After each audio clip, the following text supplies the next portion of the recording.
Hey, what's up you guys? It's Dorothy and welcome back to my channel. In today's video, we're going to go into chapter 6 of Two Can Keep a Secret by Karen M. McManus. I hope that you guys are getting very intrigued by this book like I am, and let's continue to find out what is going to happen next. This video may contain sensitive topics and foul language. If you do not wish to continue, please click off the video now. You have been warned. Chapter 6, Ellery, Monday, September 9th. It's like children of the corn around here, Ezra mutters, scanning the hallway. He's not wrong. We've been here only 15 minutes, but there are already more blonde-haired, blue-eyed people than I've ever seen gathered in one place. Even the building Echo Ridge High is housed and has a certain Puritan charm. It's old with wide pine floors, high arched windows, and dramatic sloped ceilings. We're heading from the guidance counselor's office to our new homeroom, and we might as well be leading a parade for all the stairs we're getting. At least I'm in my airplane wardrobe, washed last night in preparation for the first day of school instead of Dalton's special. We pass a bulletin board covered with colorful flyers, and Ezra pauses. It's not too late to join the 4-H club, he tells me. What's that? He peers closer. Agricultural, I think. There seem to be cows involved. No thanks. He sighs, running his eyes over the rest of the board. Something tells me they don't have a particularly active LGBTQ straight alliance here. I wonder if there's even another out kid. Normally I'd say there must be, but Echo Ridge is pretty small. There are less than 100 kids in our grade and only a few hundred total in the school. We turn from the board to as a cute Asian girl in Strokes t-shirt and a stack-heeled Doc Martens passes by, her hair buzzed short on one side and streaked red on the other. Hey Mia, you forgot to cut the other half, a boy calls out, making the two football-jacketed boys on either side of him snicker. The girl lifts her middle finger and shoves it in their faces without breaking stride. Ezra gazes after her, rapt attention. Hello, new friend. The crowd in front of us parts suddenly as 3 girls stride down the hallway in almost perfect lockstep, one blonde, one brunette, and one redhead. They're so obviously somebodies at Echo Ridge High that it takes me a second to realize that one of them is Brooke Bennett from the Fright Farm shooting range. She stops short when she sees us and offers us a tentative smile. Oh, hi. Did Murph ever call you? Yeah, he did, I say. We have interviews this weekend. Thanks a lot. The blonde girl steps forward with an air of someone who's used to taking charge. She's wearing a sexy, preppy outfit, collared shirt under a tight sweater, plaid mini skirt, and high-heeled booties. Hi, you're the Cochran twins, aren't you? Ezra and I nod. We've gotten used to our sudden notoriety. Yesterday, while I was grocery shopping with Nana, a cashier I'd never seen before said hello, Nora and Ellery, as we were checking out. Then she asked me questions about California the entire time she was bagging our groceries.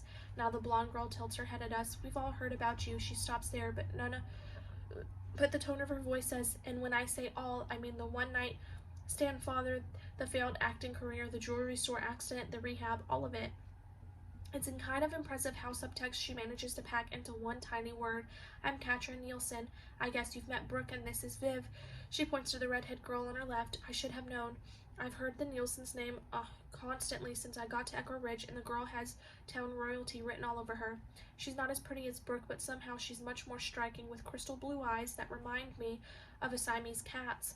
We all murmur hellos, and it feels like some sort of uncomfortable audition, probably because of the assessing look Katrin keeps giving Ezra and me, as though she's weighing whether we're worth her continued time and attention.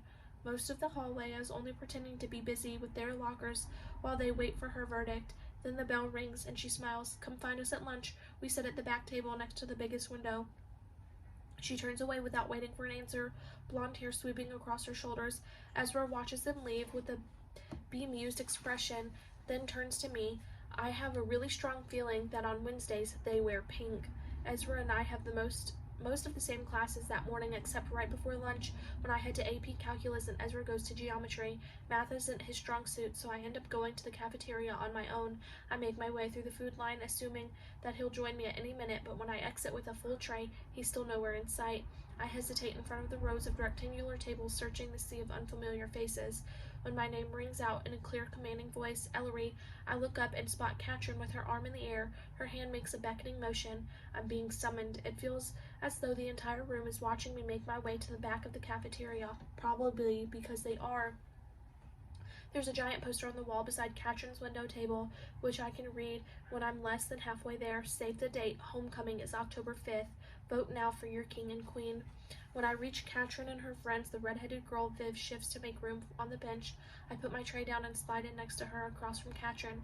Hi, Katrin says, her blue cat eyes scanning me up and down. If If I have to dress in clothes from Dalton's tomorrow, she's definitely going to notice. Where's your brother? I seem to have misplaced him, I say, but he always turns up eventually. I'll keep an eye out for him, Katrin says. She digs one pale pink nail into the orange and tears off a chunk of the peel, adding, so we're all super curious about you guys. We haven't had a new kid since. She scrunches her face. I don't know, 7th grade maybe? Viv straightens her shoulders. She's small and sharp-featured, wearing bright red lipstick that goes surprisingly well with her hair. Yes, that was me. Was it? Oh, right, such a happy day. Katrin smiles distractedly, still focused on me, but moving in middle school is one thing. Senior year is rough, especially when everything is so new. How do you like living with your grandmother? At least she didn't ask, like the grocery store cashier yesterday, if I'd left a Hollywood hottie behind. The answer to that is no. By the way, I haven't had a date in 8 months, not that I'm counting. It's all right, I tell Katrin, sliding my eyes toward Brooke. Other than a muted hello when I sat down, she's been totally silent. A little quiet, though. What do you guys do around here for fun? I'm hoping to draw Brooke into the conversation, but it's Katrin who answers. Well, we're cheerleaders, she says, waving a hand between her and Brooke. That takes up a lot of time in the fall, and our boyfriends play football. Her eyes drift a few tables away where a blond boy is setting down his tray. The entire table is a sea of purple and white athletic jackets. The boy catches her eye and winks, and Katrin blows him a kiss. That's my boyfriend, Theo. He and Brooke's boyfriend, Kyle, are co-captains of the team. Of course they are. She doesn't mention a boyfriend for Viv. I feel a small surge of solidarity. Single girls unite. But when I flash a smile at Viv, she meets it with a cool stare. I get the feeling suddenly that I've stumbled onto territory she'd rather not share. That sounds fun, I say limply. I've never been a part of a football and cheerleading crowd, although I appreciate the athleticism of both. Viv narrows her eyes. Echo Ridge might not be Hollywood, but it's not boring. I don't bother correcting Viv. That low point is 25 miles outside of Hollywood. Everyone in Echo Ridge just assumes we lived in the middle of a movie set, and nothing I say will convince them otherwise. Besides, that's not our main issue right now. I didn't say it was, I protest. I mean, I can't tell already there's a lot going on around here. Viv looks unconvinced, but it's Brooke who finally speaks up. None of it's good, she says flatly. Her eyes are shiny as she turns toward me, and she looks like she's desperate need of a full night's sleep. Your grandmother found Mr. Bowman, didn't she? I nod, and tears begin to spill down her pale cheeks. Katrin swallows a piece of orange and pats Brooke's arm. You have to stop talking about it, Brooke. You keep getting worked up. Viv heaves a dramatic sigh. It's been an awful week. First Mr. Bowman, then all the vandalism cropping up around town. Her tone is concerned, but her eyes are almost eager as she adds, it's going to be our first feature of the year for the school paper, a summary of what's been going on all week. To talks with this year's seniors talking about where they were 5 years ago. It's the kind of story that might even get picked up by the local news. She looks at me with a slightly more warmth. I should interview you. You found the graffiti at the cultural center, didn't you? You and Malcolm? Yeah, I say. It was awful, but not nearly as awful as the cemetery. That made me sick when I heard about it, especially when I tried to imagine how the Kilduffs must feel. The whole thing is horrible, Viv agrees, turning toward Katrin and Brooke. I hope nothing bad happens when you guys are announced next Thursday. Announced, I ask.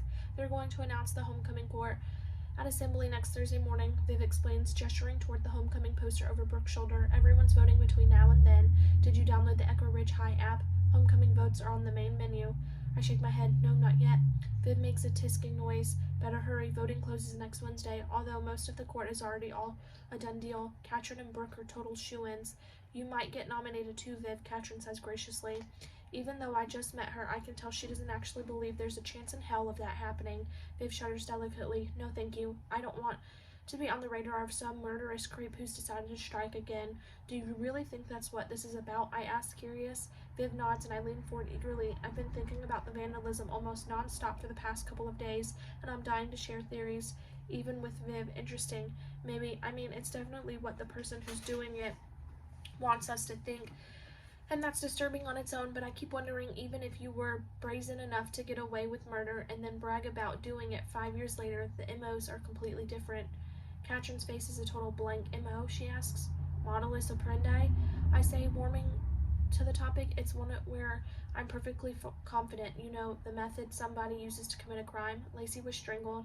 That's a very personal and violent way to kill someone, and not likely to be premeditated, but these threats are public, and they require planning, plus there's much less with the direct. To me, it feels more like a copycat, which isn't to say that the person isn't dangerous, but maybe they're dangerous in a different way. There's a moment of silence at the table until Katrin says, huh, and bites into an orange slice and chews carefully, her eyes fixed on a spot somewhere over my shoulder. There it is, I think. She just mentally dismissed me from the popular crowd. That didn't take long. If Ezra told me once, he's told me 100 times. Nobody wants to hear your murder theories, Ellery. Too bad he bailed on me for lunch. Then a new expression crosses Katrin's face, one that's sort of irritated and indulgent at the same time. You're going to get kicked out of school one day for wearing that shirt she calls to someone. I turned to see Malcolm Kelly in a faded gray t-shirt with KCUF written across the front in block letters. Hasn't happened yet, he replies. In the bright fluorescent lights of the Echo Ridge High cafeteria, I get a much better look at him than I did at the Cultural Center. He's wearing a backward baseball cap over unruly brown hair, framing an angular face and wide-set eyes. They meet mine and flicker with recognition. He waves, and the movement jars his tray enough that he almost drops the whole thing. It's totally awkward and also weirdly kind of cute. I'm sorry, Viv says as Malcolm turns away, in the least apologetic tone I've ever heard, but I find it super sketch that the first person to see both threats is Declan Kelly's weirdo brother. She shakes her head empathetically. Something's off there. Oh, Viv, Katrin sighs, like they've had some variation of this conversation at least a dozen times before. Malcolm's all right, kind of nerdy, but all right. I don't think he's a nerd. Brooke's been quiet for so long that her sudden pronouncement startles everyone. Maybe he used to be, but he's gotten cute lately. Not as cute as Declan, but still. Then she drops her head again and starts playing listlessly with her spoon, as if contributing to the conversation sapped whatever small reserves of energy she had. Katrin gives her a speculative look. Didn't realize you noticed, Brooke. My head swivels looking for Malcolm, and I spot him sitting with a girl, Mia, from the hallway, and my brother. I'm not surprised. Ezra has a knack for inserting himself into whatever social group he's decided to join. At least I'll have another lunch option when I don't get invited back to Katrin's table. Viv snorts. Cute my ass, she says flatly. Declan should be in jail.